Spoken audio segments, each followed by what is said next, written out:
নমস্কার বন্ধুরা, এই দুজনকে দেখতে পাচ্ছেন, একটা হচ্ছে দোলন, একটা হচ্ছে বাপি। আমরা দুজনে খুব পরিশ্রম করি বাগানেতে। যতটা সম্ভব বাগানে পরিশ্রম করা যায় পরিশ্রম করি। আমার বর মাছের ব্যবসা করে, দুজনে একসাথে কোদালের কাজ বলো, জল দেওয়া বলো, মাল দেওয়া বলো, সমস্ত বাগানের কাজ আমরা দুজনে একসাথে করি। খুবই ভালোবেসে আমরা দুজনে কাজ করি।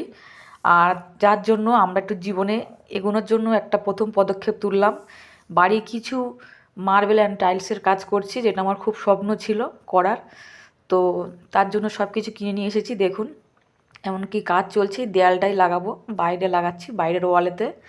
তো এভাবেই কাজটা অর্ধেক হয়ে আছে, মিস্ত্রি এখনও আসেনি, আসলে আবার কাজ শুরু হবে। জনসনের টাইলস লাগাচ্ছি ও গ্রানাইট মার্বেল দিয়ে সুন্দর করে বাড়ির কাজটা করছি। বাড়ির সামনেও মার্বেল অ্যান্ড গ্রানাইট বসে গেল, মিস্ত্রি কাজ করছে, দেখুন। আর এই হচ্ছে আমার মা এসেছে আমাদের বাড়িতে দেখতে জামাই কি কাজটা ঠিকঠাক করছে কি না, মেয়ে কীভাবে কী কাজকর্ম করলো।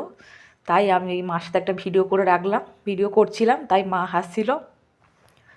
তো এই বাড়ির যে কাজকর্ম করছি সব কিছুই দেখছে মা, যে কেমন হয়েছে না হয়েছে, যে আমার মেয়ের এত বয়স কম, কীভাবে জামাই মেয়ে এই কাজটা করলো, তাই দেখতে এসছে।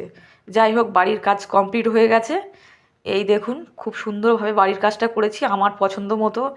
আপনাদের কেমন লাগবে বলতে পারবো না, খুবই পরিশ্রম করে আমি আর আমার স্বামী এই বাড়িটা তৈরি করছি।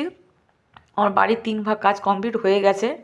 আর একটা পদক্ষেপ নিলেই আমার বাড়ির কাজ কমপ্লিট হয়ে যাবে। সেটা আশা করি ঠাকুরের ইচ্ছায় খুব তাড়াতাড়ি পূর্ণ হয়ে যাবে। তো কালারও করে নিয়েছি। কেমন লাগছে অবশ্যই আপনারা কমেন্টের মাধ্যমে জানাবেন। তবে বন্ধুরা, একটা কথা অবশ্যই জানলাম, এই 25 বছর বয়সে আমার পরিশ্রম করলে অবশ্যই সাফল্য পাওয়া যাবে। তবে দুজনের স্বামী স্ত্রী একতাভাবে কাজ করতে হবে, মিলও ঠিকঠাক থাকতে হবে। দুজনে একভাবে কাজ না করলে কোনোভাবে কোনো জিনিসই আগানো সম্ভব নয়।